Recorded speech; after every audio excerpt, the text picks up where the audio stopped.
Oh, how I love Jesus.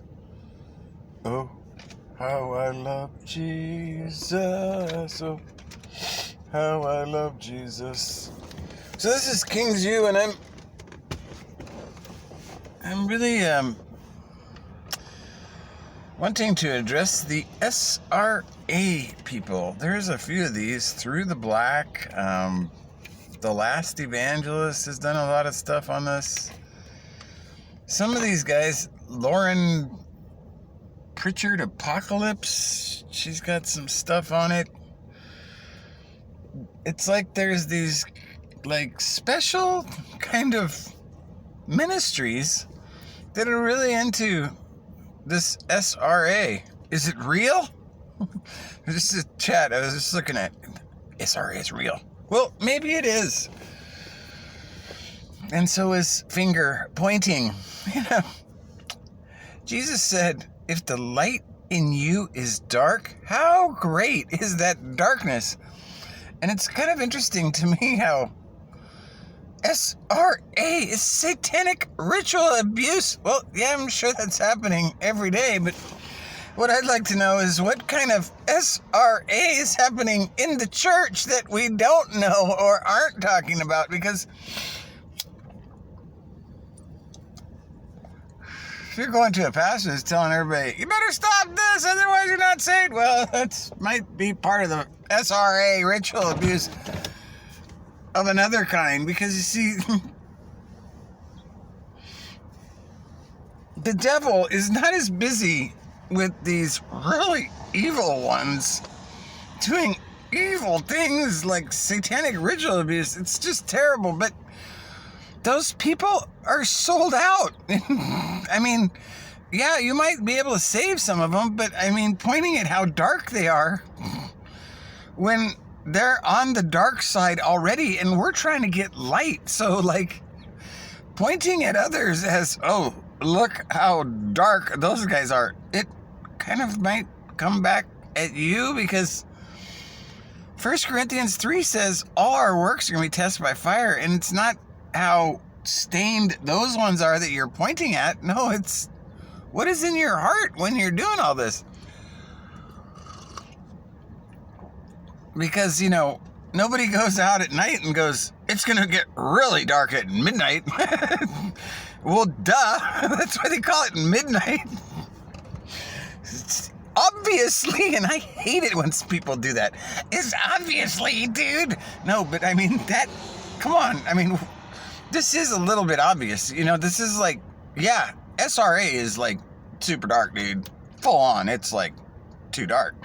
But like, if you're really like worried about those people and evangelize them, that's great. But it's not like a, wow, what an amazing ministry. I want to know more about this dark and how dark it really is, because that's not going to get you that much light. If you're like, wow, look how dark they are, then it's probably going to like make you go, dude, I'm pretty light compared to that, because I can just feel the sun shining on me already. You see what I mean?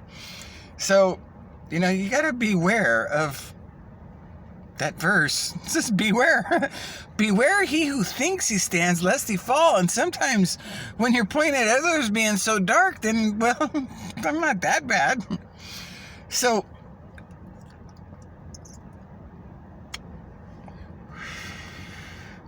if you're like into that SRA stuff, well, that's fine. I'm not saying don't like try to reach those people.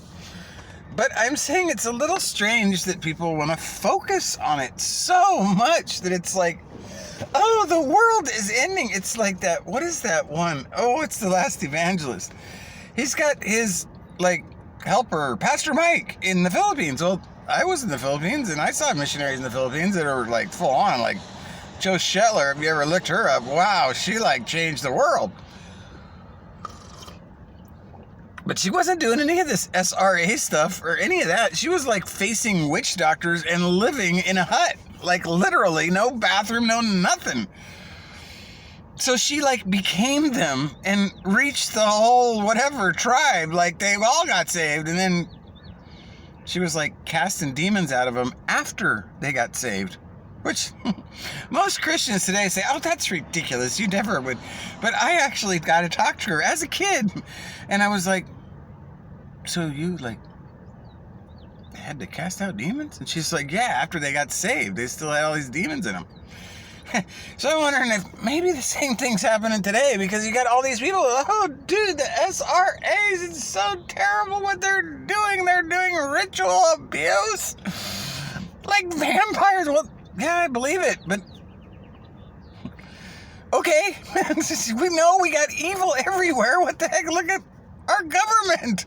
So it doesn't take a genius to see that the dark can get really dark, but like pointing your finger at that dark, what does that say about you? And what are you trying to do? Are you like gonna be that angel of light that's gonna like turn them all around and wake them up? Because, you know, the gurus are the dispellers of darkness. So if you are like a guru and you're dispelling the darkness of the SRA, well, what are you dispelling it with? And what's your theology? And are you looking for a king to come that all will bow to? Because I haven't heard that in your spiels. And it's like, you would think you'd be telling them, hey, you know, that Philippians 2 king, he's coming and we all got to get ready to bow. So let's like get our things together now and not get all like, dude, he's way dark, man. You know, it's like my hair is way bad. You know what I mean? I really need a wash. But that's what I'm saying, that, you know, sometimes you just got to look in the mirror and say, where am I at?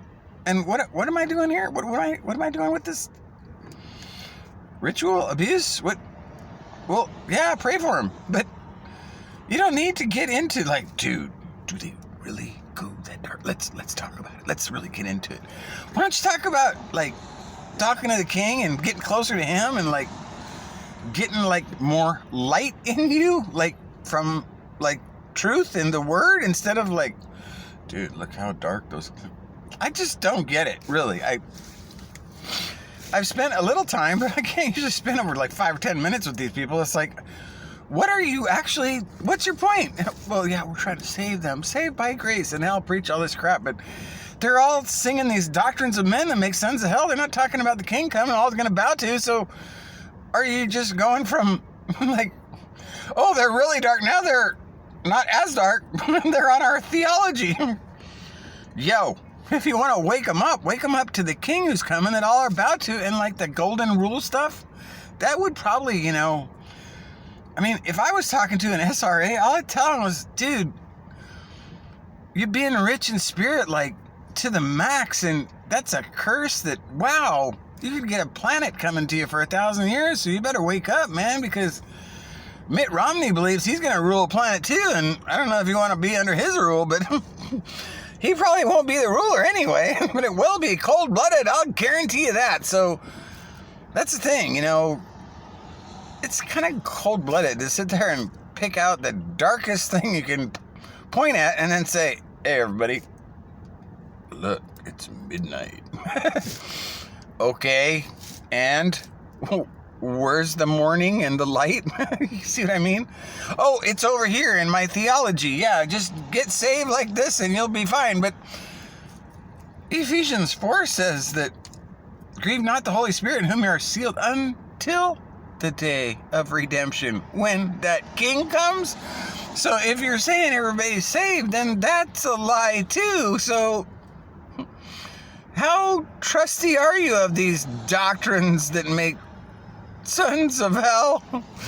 Because we don't need any more of those. That's like the zombie land.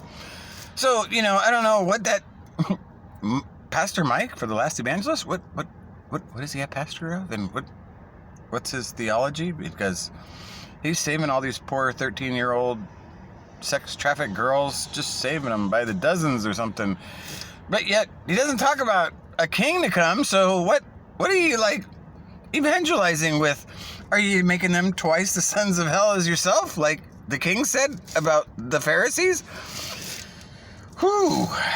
So SRA, is it really a bad thing? Yeah, I think it really is, but I don't think we need to magnify it and point out how dark is that darkness? Because that kind of looks like a mirror to me, where it's saying, if that light in you is dark, how great is that darkness? Because if you're gaslighting the darkest, then yikes, do you got some stains on you? Do you don't want to think about that naughty list?